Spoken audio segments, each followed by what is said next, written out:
ഏതായാലും ആഗോള അയ്യപ്പ സംഗമത്തെക്കുറിച്ച് പറയുമ്പോൾ മാധ്യമങ്ങൾ കാണിച്ച ഈ ഏറ്റവും മോശകരമായ പ്രവൃത്തി നമ്മുടെ മുൻപിലുണ്ടല്ലോ. ഇന്നലെ 629 പേർ മാത്രമാണ് പങ്കെടുത്തതെന്നാണ് മാതൃഭൂമി പോലുള്ള ഒരു വലിയ മാധ്യമ സ്ഥാപനം വാർത്ത നൽകിയത്. ഒന്ന് ഓർത്തു നോക്കൂ, എത്രമാത്രം നിരുത്തരവാദപരമായ സമീപനമാണ് കാണിച്ചത്. പ്രിയപ്പെട്ട പ്രേക്ഷകരെ, ഇന്നലെ രാവിലെ മുതൽ 7 മണി മുതൽ നിങ്ങൾ തത്സമയം കൈരളി ന്യൂസിലൂടെ അടക്കം ഇത് ലൈവ് കണ്ടുകൊണ്ടിരിക്കുകയായിരുന്നല്ലോ. നിങ്ങൾ കണ്ടതല്ലേ മുഖ്യമന്ത്രി സംസാരിക്കുന്ന സമയത്തൊക്കെ ആ വേദി നിറഞ്ഞു കവിഞ്ഞു നിൽക്കുന്നത്. അതിനുശേഷം ആളുകൾ എപ്പോഴാണ് കസേരകൾ ഒഴിഞ്ഞത്? ആളുകൾ പല വേദികളിലേക്ക് മാറിയ സമയത്ത് ആളുകൾ ഭക്ഷണം കഴിക്കാൻ പോയപ്പോഴുമാണ് കസേരകളിൽ ഒഴിവുണ്ടായത്. ആ സമയത്തെ ചിത്രങ്ങൾ എടുത്തിട്ട് അയ്യപ്പ സംഗമത്തിന് പങ്കെടുക്കാൻ ആളില്ല എന്ന് പറഞ്ഞാൽ അതിനെ മാധ്യമ പ്രവർത്തനം എന്നാണോ വിളിക്കേണ്ടത്? അത് പ്രേക്ഷകർ തീരുമാനിക്കുക. ആ പ്രവൃത്തിയെ എങ്ങനെ വിളിക്കണമെന്ന്, ആ പ്രവൃത്തി നടത്തിയ മാധ്യമ പ്രവർത്തകരെ ഏത് പേരിട്ട് വിളിക്കണമെന്നും പ്രേക്ഷകർ തീരുമാനിക്കുക. ഒരു കൗണ്ടറിലെ എണ്ണം എടുത്തിട്ട് 623 പേർ മാത്രം പങ്കെടുത്തു എന്ന് പറയുന്ന മാതൃഭൂമിയുടെ ആ മനോഹരമായ ബുദ്ധിയുണ്ടല്ലോ, അതിനൊരു നല്ല നമസ്കാരം പറയാതെ മുന്നോട്ട് പോകാൻ കഴിയില്ല. ഞാൻ ആ കണക്കുകൾ കൂടി പ്രിയപ്പെട്ട പ്രേക്ഷകർക്കൊന്ന് പങ്കുവയ്ക്കാം. 4126 പേരാണ് ഇന്നലെ പമ്പാ സംഗമത്തിൽ പങ്കെടുത്തത്. അതിൽ 2125 പേർ കേരളത്തിന് പുറത്തു നിന്നുള്ളവരായിരുന്നു. അതിന്റെ കണക്കുകൾ ഞാൻ പറയാം. വിദേശത്തു നിന്ന് 182 പേർ പങ്കെടുത്തു. അതിൽ ശ്രീലങ്കയിൽ നിന്ന് 39 പേർ, മലേഷ്യയിൽ നിന്ന് 13 പേർ, കാനഡയിൽ നിന്ന് 12 പേർ, അമേരിക്കയിൽ നിന്ന് 5 പേർ, അബുദാബിയിൽ നിന്ന് 18 പേർ എന്നിങ്ങനെ, ദുബായിൽ നിന്ന് 19 പേർ, ബഹ്റൈനിൽ നിന്ന് 11 പേർ, ഖത്തറിൽ നിന്ന് 10 പേർ എന്നിങ്ങനെയായിരുന്നു വിദേശത്തു നിന്ന് എത്തിയ ഡെലിഗേറ്റുകളുടെ എണ്ണം എന്ന് പറയുന്നത്. ഇനി ഇതര സംസ്ഥാനങ്ങൾ എടുക്കുകയാണെങ്കിൽ തെലങ്കാനയിൽ നിന്ന് 182, കർണാടകത്തിൽ നിന്ന് 4 പേർ, കർണാടക UP 4 പേർ, ഗുജറാത്ത് 4 പേർ, ദില്ലി 2 പേർ, അസം 2 പേർ, കേരളം 1812 പേർ, അങ്ങനെ അടക്കം 4126 പേരാണ് ആഗോള അയ്യപ്പ സംഗമത്തിൽ പങ്കെടുത്തത്. ഈ കണക്കുകൾ നമ്മുടെ മുന്നിൽ നിൽക്കുമ്പോഴാണ് ഈ ആളുകൾ പങ്കെടുത്തില്ല എന്ന് പറഞ്ഞുകൊണ്ട് നുണപ്രചരണം നടത്തുന്നത്. എന്നോടൊപ്പം സനോജ് കൂടി ചേരുകയാണ് അയ്യപ്പ സംഗമത്തിന്റെ വിവരങ്ങൾ പങ്കുവയ്ക്കാനായി.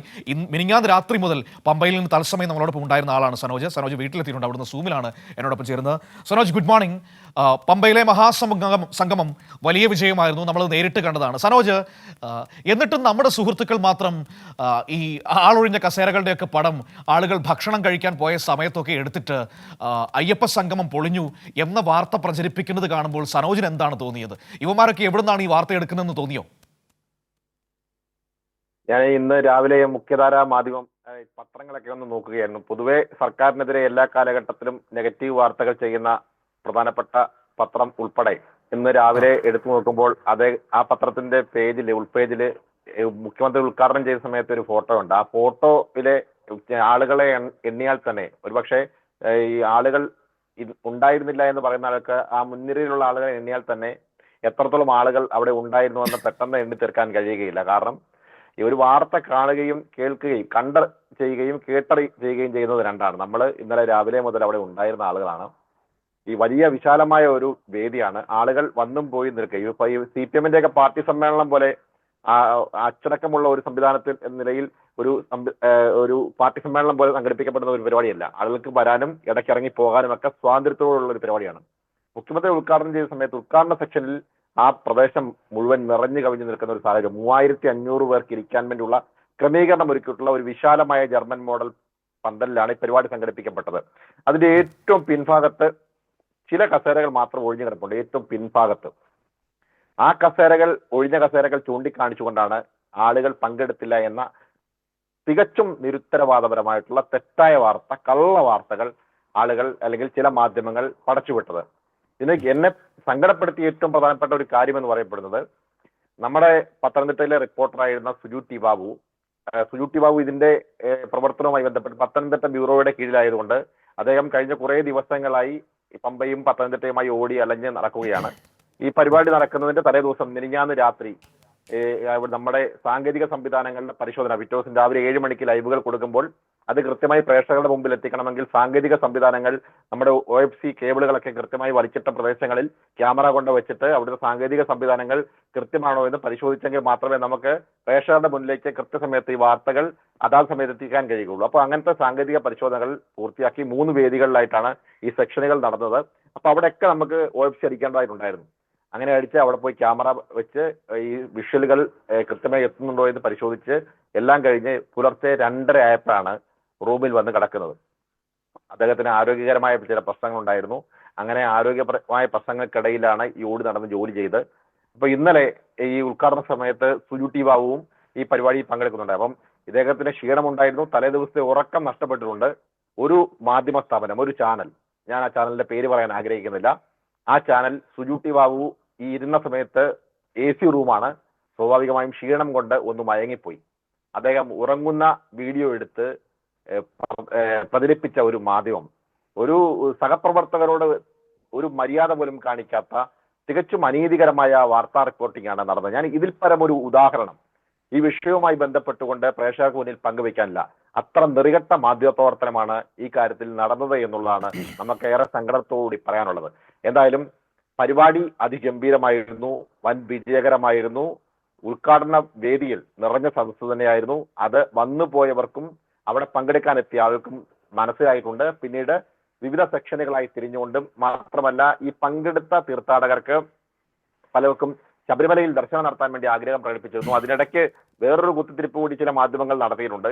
ഈ തമിഴ്നാട്ടിൽ നിന്നുമുള്ള മന്ത്രിയെ പ്രസംഗിക്കാൻ വിളിക്കാൻ താമസിച്ചപ്പോൾ അദ്ദേഹം അതൃപ്തി പ്രകടിപ്പിച്ചു, പിന്നീട് വിളിച്ചുകൊണ്ട് വന്നു എന്നൊക്കെ പറയുന്നുണ്ട്. അതും തികച്ചും അടിസ്ഥാനരഹിതമായ കാര്യമാണ്. കാരണം അദ്ദേഹത്തിന് ഈ ഉച്ചയ്ക്ക് മുന്നേ തന്നെ ശബരിമലയിൽ പോയി ദർശനം നടത്താൻ ആഗ്രഹമുണ്ടായിരുന്നു. അപ്പോൾ അദ്ദേഹം പോകാനുള്ള ഒരു ആഗ്രഹം പ്രകടിപ്പിച്ചു. എന്നാൽ താങ്കൾ സംസാരിച്ച് പ്രസംഗിച്ചതിന് ശേഷം പോയാൽ മതി എന്ന് പറഞ്ഞ് അദ്ദേഹത്തിന് പെട്ടെന്ന് പ്രസംഗിക്കാൻ അവസരം കൊടുക്കുകയും പിന്നീട് അദ്ദേഹം മല ചവിട്ടുകയുമായിരുന്നു. അങ്ങനെയുള്ള തെറ്റായ വാർത്തകൾ, എത്ര തെറ്റായ വാർത്തകൾ. എന്തൊരു മികച്ച പരിപാടിയായിരുന്നു. ഇപ്പോ ഇന്ന് രാവിലെ പത്രം നോക്കുമ്പോൾ അതായത് എപ്പോഴും ഞാൻ സൂചിപ്പിച്ചതുപോലെ തന്നെ സർക്കാരിനെ എല്ലാ കാലഘട്ടത്തിലും എല്ലാത്തിനും വിമർശിക്കുന്ന കേരളത്തിലെ പ്രധാനപ്പെട്ട പത്ര സ്ഥാപനം ഇന്ന് ഈ ആഗോള അയ്യപ്പ സംഘവുമായി ബന്ധപ്പെട്ടുകൊണ്ട് നെഗറ്റീവ് വാർത്തകൾ ഒന്നും ചെയ്തിട്ടില്ല. കാരണം അവർക്ക് മനസ്സിലായിട്ടുണ്ട് ഇത് എത്രത്തോളം ആളുകൾ ഏറ്റെടുത്തു കഴിഞ്ഞു, വിശ്വാസി സമൂഹത്തിനിടയിൽ എത്രത്തോളം സ്വാധീനം ഈ അയ്യപ്പ സംഗമത്തിന് ചെലുത്താൻ കഴിഞ്ഞിട്ടുണ്ട് എന്ന ബോധ്യം ആ പത്ര സ്ഥാപനത്തിന് ഉണ്ടായിട്ടുണ്ട് എന്ന് വേണം കരുതാൻ. അതുകൊണ്ടാണ് അവർ ഇതിനെതിരെ ഇന്നത്തെ പത്രത്തിലും നെഗറ്റീവ് വാർത്ത ചെയ്തിട്ടില്ല.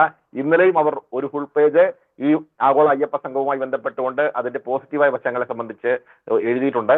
പക്ഷേ ഇതിനെ നെഗറ്റീവായി കാണാൻ വേണ്ടി മാത്രം ആ കണ്ണുകളോടുകൂടി മാത്രം വന്ന ചില മാധ്യമ പ്രവർത്തകരുണ്ട്. അവർക്ക് അവിടെ കണ്ട കാഴ്ചകൾ പൂർണ്ണമായും നെഗറ്റീവായിരുന്നു. അതുകൊണ്ടാണ് ആഗോള അയ്യപ്പ സംഗമത്തിൽ ആളുകൾ കുറഞ്ഞു എന്ന തരത്തിൽ ഒന്നോ രണ്ടോ കാലിയായ കസേരകൾ എടുത്തുകൊണ്ട് അവിടെ ആളുകൾ ഉണ്ടായിരുന്നേ ഇല്ല എന്ന തരത്തിൽ തെറ്റായ വാർത്തകൾ പ്രചരിപ്പിച്ചത്. ഉച്ചയ്ക്ക് അതിന് മുന്നിൽ നിന്നത് നമ്മുടെ BJP സംസ്ഥാന അധ്യക്ഷന്റെ ഉടമസ്ഥതയിലുള്ള ചാനലും പിന്നെ നമ്മുടെ മാതൃഭൂമിയുമാണ്. പേര് പറയുന്നത് എന്താണ്, മടി എന്താണ്? കാരണം അവരാണ് ഈ പണി കാണിച്ചതേ. 623 പേര് പങ്കെടുത്തു എന്ന് പറഞ്ഞുകൊണ്ട് കാർഡടിച്ചത് മാതൃഭൂമിയായിരുന്നു. ഞാൻ ആ കാർഡാണ് കണ്ടത്. അവരുടെ ചില മാധ്യമപ്രവർത്തകരടക്കം അത് സമൂഹ മാധ്യമങ്ങളിൽ ഷെയർ ചെയ്തേയും കണ്ടിരുന്നു. നമ്മൾ ഈ പേര് പറയുന്നതിൽ തെറ്റൊന്നുമില്ല, കാരണം കാണിച്ചത് മോശകരമായ പരിപാടിയല്ലേ. പിന്നെ എന്തിനാണ് നമ്മൾ പേര് പറയാൻ മടിക്കുന്നത്? സനോജ്, ഇവർ രണ്ടുപേരുമാണ് അതിൽ ഏറ്റവും മുന്നിൽ നിന്നത്. തീർച്ചയായിട്ടും ഞാൻ പേര് പറയേണ്ടതില്ല എന്ന ഒരു ധാരണ അടിസ്ഥാനത്തിലാണ് അങ്ങനെ പറയാതെ പോയത്.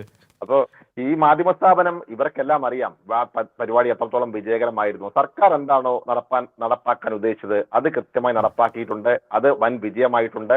അതിന്റെ തുടർ നടപടികൾ ഇനിയും ഉണ്ടാവും. മുഖ്യമന്ത്രിയുടെ പ്രസംഗം, മുഖ്യമന്ത്രി എത്ര കൃത്യമായിട്ടാണ് കാര്യങ്ങൾ അവതരിപ്പിച്ചത് എന്ന് വേണം മനസ്സിലാക്കാൻ. കാരണം എല്ലാവരും ഓൺ എയർ ലൈവ് കൊടുത്തല്ലോ. ഈ ലോകത്തെ മുഴുവൻ ആളുകളും ഈ സർക്കാർ നടപ്പാക്കിയ പ്രവർത്തനങ്ങൾ എന്താണ് എന്ന് മനസ്സിലാക്കിയല്ലോ. ശബരിമലയിലെ പണം സർക്കാർ അടിച്ചുകൊണ്ടുപോവുകയാണ് എന്നാണല്ലോ വ്യാജമായ പ്രചരണങ്ങൾ പടച്ചുവിട്ടുകൊണ്ടിരുന്നത്. ശബരിമലയ്ക്കും മറ്റ് അനുബന്ധ ക്ഷേത്രങ്ങൾക്കും എത്ര കോടി രൂപയാണ് സർക്കാർ ഓരോ വർഷവും നടപ്പിലാക്കിക്കൊണ്ടിരിക്കുന്നത്, കൊടുത്തുകൊണ്ടിരിക്കുന്നത് എന്ന് കൃത്യമായി മുഖ്യമന്ത്രി കണക്കുകൾ നിരത്തി പറഞ്ഞല്ലോ. ആർക്കെങ്കിലും സംശയമുണ്ടെങ്കിൽ വിവരാവകാശം വെച്ചുകൊണ്ട് ആ രേഖകൾ പരിശോധിച്ച് അത് വ്യാജമാണോ അല്ലെങ്കിൽ സത്യമാണോ എന്ന് മനസ്സിലാക്കാൻ കഴിയുമല്ലോ. മുഖ്യമന്ത്രി പറഞ്ഞു തിരുവിതാംകൂർ ദേവസ്വം ബോർഡിന്റെ കീഴിൽ 1200-ലേറെ ക്ഷേത്രങ്ങളുണ്ട്. അതിൽ ലാഭകരമായി അല്ലെങ്കിൽ വരുമാനമുള്ള സ്വയം പര്യാപ്തതയുള്ള ക്ഷേത്രങ്ങൾ എന്ന് പറയപ്പെടുന്നത് 100-ൽ താഴെ ക്ഷേത്രങ്ങൾ മാത്രമാണ്. മറ്റ് ക്ഷേത്രങ്ങൾ നിലനിൽക്കുന്നത് സർക്കാർ കൊടുക്കുന്ന പണം കൊണ്ട് മാത്രമാണ്. കൃത്യമായി പണം കൊടുത്തുകൊണ്ടാണ് ദേവസ്വം ബോർഡ് ജീവനക്കാരെ സർക്കാരിന് സംരക്ഷിക്കാൻ കഴിയുന്നത്. അങ്ങനെ കണക്കുകൾ കൃത്യമായി വസ്തുതാപരമായി നിരത്തിക്കൊണ്ട് മുഖ്യമന്ത്രി ഈ പ്രസംഗത്തിലുടനീളം പറയുന്നു.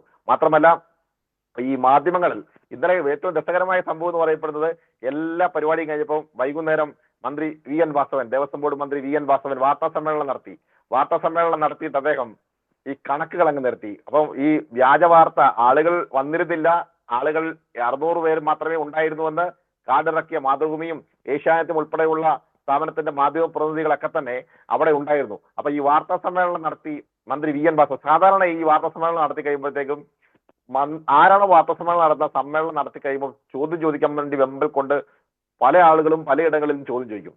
മന്ത്രി VN വാസവൻ ഇന്നലെ വാർത്താ സമ്മേളനം നടത്തി കഴിഞ്ഞപ്പോഴത്തേക്കും നിശബ്ദതയായിരുന്നു. കാരണം ആർക്കും ചോദ്യങ്ങൾ ചോദിക്കാനുണ്ടായിരുന്നില്ല. അദ്ദേഹം ഓരോ സംസ്ഥാനത്തു നിന്നും വന്ന ആളുകളുടെ കണക്കുകൾ, വിദേശ രാജ്യങ്ങളിൽ നിന്നും വന്ന ആളുകളുടെ കണക്കുകൾ, ആകെ വന്ന ആളുകളുടെ കണക്കുകൾ, കേരളത്തിൽ നിന്നും വന്ന ആളുകളുടെ കണക്കുകൾ, അങ്ങനെ അക്കമിട്ട് എണ്ണി എണ്ണി കൃത്യമായി കണക്കുകൾ പറഞ്ഞപ്പോൾ ഈ വ്യാജ വാർത്ത കൊടുത്ത മാധ്യമ സ്ഥാപനത്തിന്റെ പ്രതിനിധികൾക്കാർക്കും ഒരു മറുചോദ്യം ഉണ്ടായിരുന്നില്ല എന്നുള്ളതാണ് എന്നെ അതിശയപ്പെടുത്തി.